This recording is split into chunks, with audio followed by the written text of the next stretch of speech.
ഒരു ദുഃഖകരമായ വാർത്ത പെരിയാറിൽ ഒഴുക്കിൽപ്പെട്ട് ഇന്നലെ ഒരു യുവാവ് കാണാതായ ഒരു സാഹചര്യമുണ്ടായിരുന്നു. ഇന്നും യുവാവിനായി തെരച്ചിൽ നടത്തും. ആലപ്പുഴ സ്വദേശി അഖിലിനെയാണ് കാണാതായത്. പെരുമ്പാവൂർ മഞ്ഞപ്പട്ടി കടവിലായിരുന്നു സംഭവം.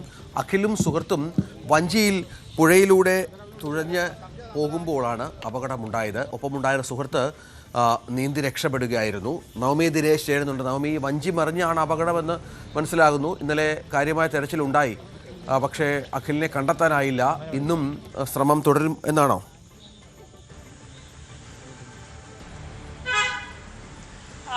രഞ്ജിത്ത്, അഖിലും സുഹൃത്തുമായിരുന്നു ഈ വഞ്ചി തുഴഞ്ഞ് കരയ്ക്കപ്പുറത്തേക്ക് പോയത്. നമുക്കറിയാം, ശക്തമായ മഴയിലും അല്പമൊക്കെ പുഴയിൽ വെള്ളം രൂപപ്പെട്ട് കുത്തൊഴുക്ക് അല്പം കൂടുതലാണ്. ഈ കുത്തൊഴുക്കിലാണ് ഈ വഞ്ചി മറിഞ്ഞ് അഖിലും സുഹൃത്തും പുഴയിലേക്ക് വീണത്. സുഹൃത്ത് നീന്തി രക്ഷപ്പെട്ടു, പക്ഷെ അഖിലിന് നീന്തൽ അറിഞ്ഞിരുന്നില്ല. അങ്ങനെയാണ് അപകടത്തിലേക്ക് നയിച്ചത്. പക്ഷേ ഇതുവരേക്കും അഖിലിനെ കണ്ടെത്താൻ കഴിഞ്ഞിട്ടില്ല. ഇന്നലെ വൈകിട്ടോടുകൂടി നടന്ന സംഭവമാണ്.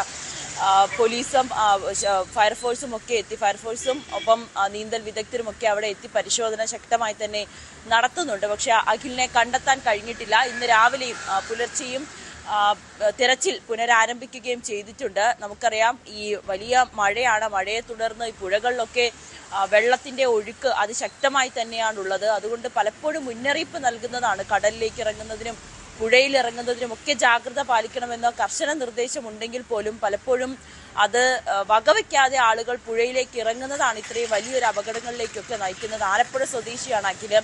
സുഹൃത്ത് പെരുമ്പാവൂർ സ്വദേശിയായിട്ടുള്ള സുഹൃത്തിനോടൊപ്പം വന്നതാണ്.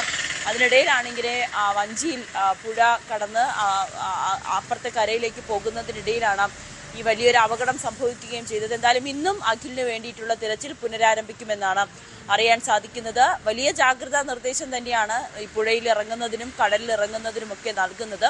അതുപോലും വകവയ്ക്കാതെ ആളുകൾ ഈ പ്രത്യേകിച്ച് വിനോദസഞ്ചാര കേന്ദ്രങ്ങളിലൊക്കെ വന്ന് വിനോദസഞ്ചാരികൾ ഇത്തരത്തിലുള്ള അപകടകരമായിട്ടുള്ള കാര്യങ്ങളിലേക്ക് കടക്കുന്നതാണ് ഇപ്പോൾ പതിവ് കാഴ്ചയായി മാറുന്നത്. രഞ്ജിത്ത്, തിരച്ചിൽ എന്നും തുടരുമെന്നാണ് മനസ്സിലാക്കേണ്ടതിനിടെ